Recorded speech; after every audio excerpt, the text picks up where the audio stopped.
Hello guys! Sa video na to, throwback muna tayo nung few months ago nung gumawa kami ng float. Actually, hindi gumawa, pero tumulong kami sa pag-prepare ng float ng Filipino community dito sa bayan namin para sa Easter Parade. So, eto ako gumagawa ng mga paper flowers kasi yung unang idea was that to prepare ng yung mga bulaklak na made of crepe paper na kagaya nung ginawa ko sa wedding anniversary ni Miss Maganda a few years ago. Pero naisipan ko kasi outdoor yung scenario tapos nasa float, baka medyo mahangin, ganon, tsaka baka umulan ng konti or umambon, ganon. So, naisipan ko na mas matibay kung ganitong klaseng papel yung gagamitin ko. Actually, at first, naisipan ko na baka cardboard yung gagamitin ko, pero parang masyado namang stiff kung cardboard at mahirap i-cut at i-manage. So, eto na lang yung A4, hindi A4 to. Yung puting papel, yung parang bond paper, white paper, ganyan na pero ito siya, medyo, yung pinakamalaking size yata, A0. Kasi galing to sa office namin na yung nag-refurbish ng office namin a few years ago. Tapos may mga office supplies na pinamigay sa amin kasi hindi nagagamitin. So ito siya yung isa doon. Yung mga papel na A0 kalaki. At yung ginawa ko ngayon ay tinupit ko sila into flower shape at dinoble ko para mas matibay, mas stiff. At tinulungan ako actually dito ng ate ko at saka ng brother-in-law sa paggupit ng mga ganitong bulaklak. At ginawa namin to habang nanonood ng mga Korean novela na paborito ng ate ko, which is a bit tricky kasi pag nanood ka ng Korean novela, kailangan mo magbasa ng subtitles, di ba? Tapos, tinitingnan ko pa yung itong ginagawa ko, yung ginugupit ko, tapos ginuglo ko, ganyan.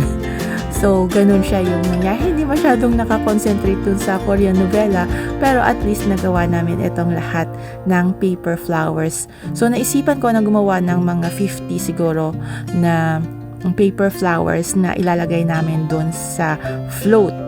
At ito naman, nung nagupit ko na siya at nagglue ko na yung two pieces of paper flowers together, nilagyan ko siya ng tape sa likod para medyo 3D siya ng konti. Hindi siya flat masyado yung flower. So, ayan, nilagyan ko lang siya ng sticky tape, yung scotch tape ba. At ganyan yung ginawa ko sa 50. So, akala ko kasi 50, marami na. At feeling ko parang na-underestimate ko yung track kasi malaki pala yung track na yung hinire na track ng Filipino Foundation dito sa amin. Dapat siguro mga 100 na flowers yung ginawa ko, pero nangyari na yon. So next time, yun na yung isipin natin na gumawa ng mas marami. So eto siya, nung gabi, nag-break muna tayo at naglaro ng golf. Kasama yung mga Paligay natin! Mag-shoot ba kami o mag-move na tayo? Move na tayo. Ay, susot pa! mag-shoot. Dapat mag-shoot lahat? Oo, shoot lahat. Bumalik! Yay, galing. Ang iingay. Ang ingay, no? At sumunod na araw, ang 50 flowers na malaking flowers ay pinturahan na natin. So at first, naisip ko na gawin to outdoor sa labas ng bahay. Kaya lang medyo mahangin. So, pag nag-spray ako ng mga paper flowers ng ganyan, tapos iwan ko para matuyo, nililipad sila ng hangin. So, yung ginawa ko, binuksan ko na lang yung door ng garahe namin at doon ako nag-work sa garahe. Pero medyo hindi pa rin maganda doon sa garahe kasi yung yung fumes ng mga spray paint andon. So every now and then I had to take a break para lumayo doon sa fumes ng spray kasi hindi nga maganda yun sa sa health, 'di ba, sa lungs at saka mabaho. So naisipan ko na iba-ibahin yung kulay ng bulaklak para may variety. So merong red, merong orange, merong yellow, and then pink, and then medyo purple. Kasi yung parang theme ng parade this year, inspired ng Frida Kahlo na exhibit sa art gallery. So, medyo bulaklakan yung parade na this time. Ito na yung ibang mga bulaklak na pinatuyo ko na. Natuyo na pala yung mga pintura nila. And then, kailangan mas maganda na hindi masyadong flat yung kulay. At mamaya-maya ay dadagdagan niya ni Boy ng ibang kulay.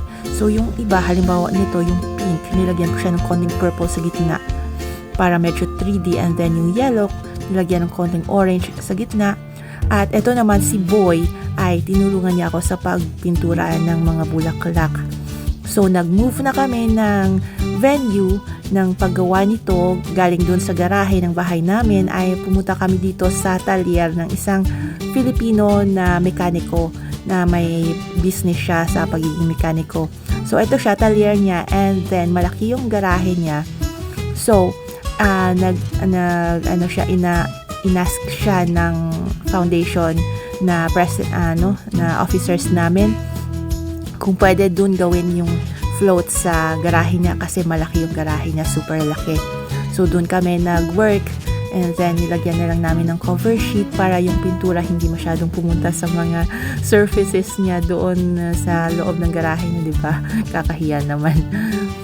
So, ito, gumawa naman ako ng mga paper leaves na malalaki at nilagyan ko ng wire sa gitna para pwede siyang ma-bend ng konti to whatever yung pagka-curl or whatever na gusto namin, ganyan.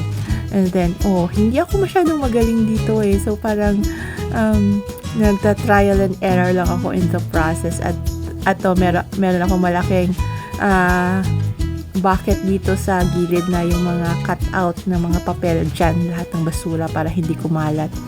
At binigay ko na kay Boy yung mga dahon na mga paper leaves na to. Dahon na paper leaves. Para siya naman yung magpintura at ginawa niyang ganyan para merong parang 3D yung dating ng itsura, ganyan. Nilagyan na ng ibang shade ng green para medyo interesting din tingnan. Ayan.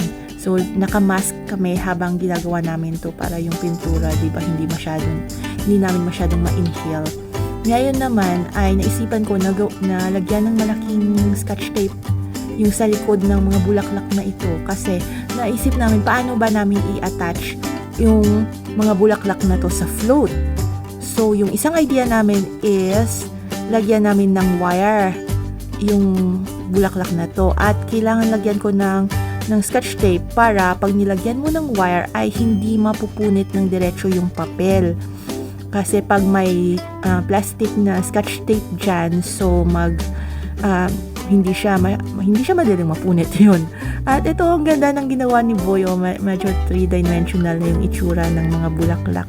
Ito naman yung mga tumulong sa amin na maglagay ng additional na scotch tape doon. At snack muna tayo ng konti, guys. At ito na yung float namin. So, medyo ilang Pilipino din yung tumulong sa paggawa nitong float. Flatbed na truck, flat tray, hindi ko alam. Basta ganito yung ginawa. At saka medyo stricto dito sa Australia, guys, especially sa bayan namin. Medyo stricto yung float na ganyan. Hindi lang basta-basta na float. Pero parang the next day, before ng parade, merong galing sa city at sa council na i-inspect nila yung float na kailangan safe siya. So, kailangan walang mga stray na mga alambre dyan, mga wire sa likod na baka ma-injure yung mga nakasakay sa float, especially na yung sasakay dito sa float namin ay mga bata na naka-Filipiniana, tapos may kasama bawat bata or parang 2 bata, isang adult. Dapat yung proportion na may isang adult na magbabantay sa kanila habang nandyan sila sa float nakasakay. And then the rest ng mga adults naman ay maglalakad na sa likod ng float. And then ito na, nagtutulungan kami sa paglagay ng itong mga dahon, artificial na leaves na binili ng president namin ng Filipino Foundation. Nilagyan namin ng wire at anong tawag dyan? zip ties. Yun siya yung pang-attach namin dyan sa itong another wire na naka-attach sa float. Hindi ko alam paano explain. Tapos eto na si Boy, nilalagay niya na yung mga bulaklak at dahil nga medyo konti pala yung 50 flowers versus the truck na malaki. So, medyo inisip namin kung paano namin mas-spread out yung bulaklak para medyo covered siya all over ng bulaklak at medyo spread out yung bulaklak. Ayan. And then, on the day ng parade, eto na siya yung itsura. So, yun nga siya, guys. Medyo na-disappoint ako kasi gusto ko sana mas marami pang bulaklak yung nakalagay dyan at na-underestimate ko yung size ng truck. So, eto siya, lesson for me to learn para next year, pag gumawa ng float, medyo damihan ko na talagang todo na natin next year. So, eto siya, at pagkatapos ng parade, intact pa rin yung mga bulaklak at ang gaganda rin nila in fairness, iba't ibang kulay at matitingkad yung kulay. So, ayan, yung float ng Filipino Foundation dito sa bayan namin sa Australia nung Easter parade. Ayan na siya. At buti na lang maganda yung panahon ng parade, so na-enjoy ng mga tao. Ayan. So, eto lang siya muna yung vlog ko for the day. See you next time, guys. Bye!